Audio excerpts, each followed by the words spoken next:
लोकसभा से दिल्ली नगर निगम संशोधन विधेयक 2022 चर्चा के बाद पारित कर दिया गया। चर्चा का जवाब देते हुए केंद्रीय गृह मंत्री अमित शाह ने कहा कि पिछले 10 सालों के अनुभव का बारीकी विश्लेषण और तथ्यों के आधार पर सरकार ने दिल्ली के तीनों नगर निगमों के एकीकरण कर पहले जैसी व्यवस्था का फैसला किया है। ये बंटवारा आनन फानन में किया गया बंटवारा था। विधेयक के जरिए दिल्ली नगर निगम अधिनियम 1957 को संशोधन कर राष्ट्रीय राजधानी के तीनों नगर निगमों का विलय कर एक किया जाना है, ताकि संसाधनों का बेहतर इस्तेमाल सुनिश्चित किया जा सके। खैर, मेरा दायित्व है, मैं बिल को पायलट कर रहा हूं, तो विषय की भी जवाब देना पड़ेगा। जिन्होंने विषयांतर करा है उसका भी जवाब मुझे देना पड़ेगा।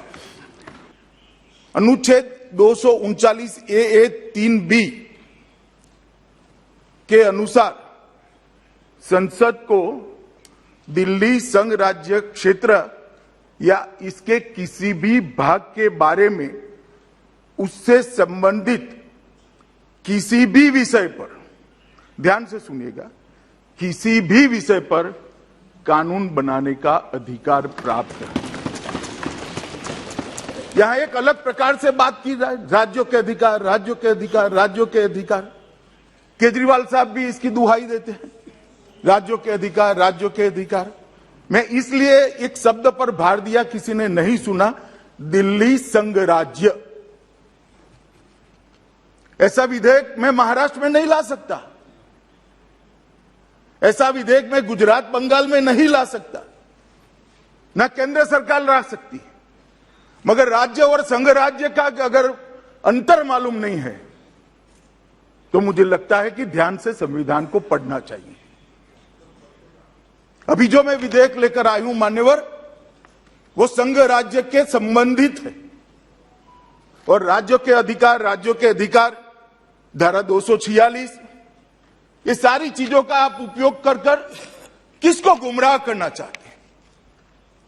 मैं आपको बताना चाहता हूं माननीय अध्यक्ष जी, ये विधेयक हम बिल्कुल संविधान प्रदत्त शक्तियों के अनुरूप लाए हैं और पूर्णतया संवैधानिक विधेयक,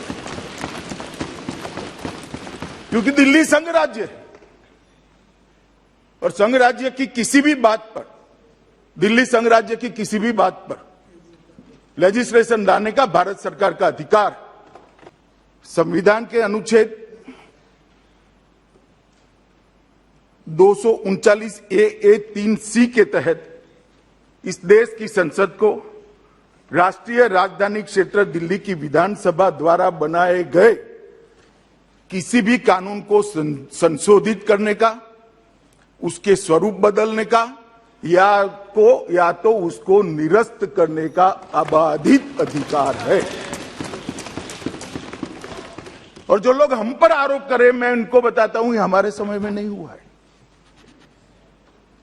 अधीर रंजन भी सुन ले, ये हमारे समय में नहीं हुआ है। मान्यवर, अनुच्छेद 246 आर का जो उल्लेख किया गया वो निर्वाचन की विधा के संबंधित है। इस बिल में ध्यान से जिसने देखा होगा उसको मालूम होगा, निर्वाचन की कोई प्रक्रिया के साथ हमने कोई छेड़खानी नहीं की। उल्टा सुझाव आया कि डायरेक्ट चुनाव कर लेते हैं।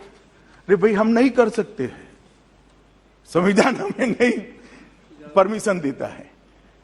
माननीय अध्यक्ष जी, एक बहुत बड़ा भ्रांति फैलाने का जो प्रयास हो रहा है, मैं उसको सिरे से खारिज करता हूं।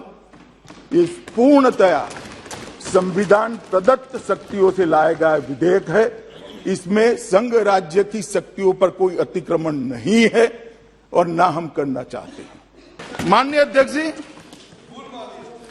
एक विषय आया विशेष अधिकारी की नियुक्ति।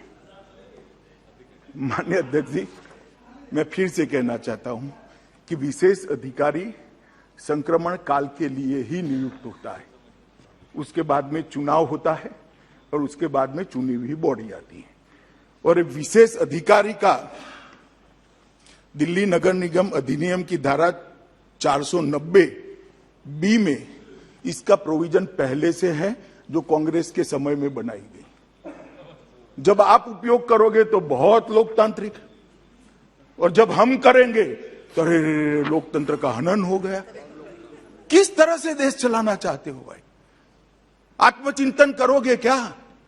आईने में अपने आप को देखोगे क्या? देखना चाहिए या नहीं देखना चाहिए? 490 भी कौन लेकर आया? हम तो आज उपयोग कर रहे हैं, उस वक्त हमारी सरकार नहीं थी। और मैं आज कहना चाहता हूं माननीय अध्यक्ष जी, फिर से सबसे ज्यादा राज्यों में आज भारतीय जनता पार्टी की सरकार है। दो बार मोदी जी के नेतृत्व में इस देश की जनता ने पूर्ण बहुमत, 2/3 बहुमत भारतीय जनता पार्टी को दिया है। एनडीए के साथी हमारे साथ चट्टान की तरह खड़े हैं। हमें कोई शौक नहीं है सत्ता हथियाने का माननीय अध्यक्ष जी, ना हम चाहते हैं। माननीय अध्यक्ष जी, एकीकृत नगर निगम करने से 3 मेयरों की जगह 1 मेयर होगा, 75 समितियों की जगह 25 समितियां होगी, 3 म्युनिसिपल कमिश्नर की जगह 1 म्युनिसिपल कमिश्नर होगा, 3 मुख्यालय की जगह 1 मुख्यालय होगा।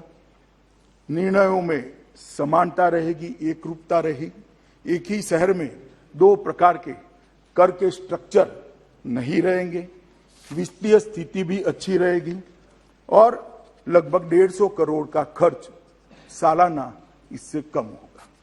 माननीय अध्यक्ष जी, मैं आज इतना ही कहना चाहता हूं कि भारत सरकार मूक प्रेक्षक बनकर नहीं रह सकती। दिल्ली देश की राजधानी है। देश की राजधानी की नगर निगम से यहां की सिविक सेवाओं के कारण पूरी विश्व भर में देश की छवि बनती है। अगर इतनी ओछी राजनीति दिल्ली राजधानी क्षेत्र के अंदर हो रही है तो हमें इंटरवीन करना ही चाहिए। न करते तो गलत था, इसलिए किया और उचित समय पर किया, क्योंकि 5 साल निगम के थे, समय समाप्त होगा तब तो एकीकरण करेंगे। चुने हुए प्रतिनिधियों का अधिकार कैसे ले लेंगे? नहीं ले सकते। और सवाल उठाया जा रहा है परिणामों के बाद, पहले इसलिए नहीं किया था भाई, 3 महीना पहले के कहते कि चुनाव को प्रभावित करने के लिए किया, आप पार्टी को दबाने के लिए किया। हमने चुनाव की राह देखी, अब इसमें भी आपको अच्छा नहीं लगा। हम क्या कर सकते हैं? अंत में मैं बताना चाहता हूं, ये बिल को हम दिल्ली नगर निगम की सेवाओं को चुस्त दुरुस्त करने के एकमात्र उद्देश्य से लाए, ढांचागत सुविधाओं को और मजबूत करने के लिए लाए हैं, नगर निगमों को आत्मनिर्भर बनाने के लिए लाए हैं, नगर निगमों को स्वावलंबी बनाने के लिए लाए हैं, और जब चुनाव समाप्त हो जाए जो भी पार्टी जीत कर आए आत्मसम्मान के साथ दिल्ली जनों की सेवा कर ले, इसलिए आए। अतः मैं सभी लोगों को निवेदन करूंगा कि पक्षापक्षी से ऊपर उठकर इस बिल को सर्वानुमत से आप लोग सहयोग दीजिए, ऐसा मेरा आप सभी से निवेदन है।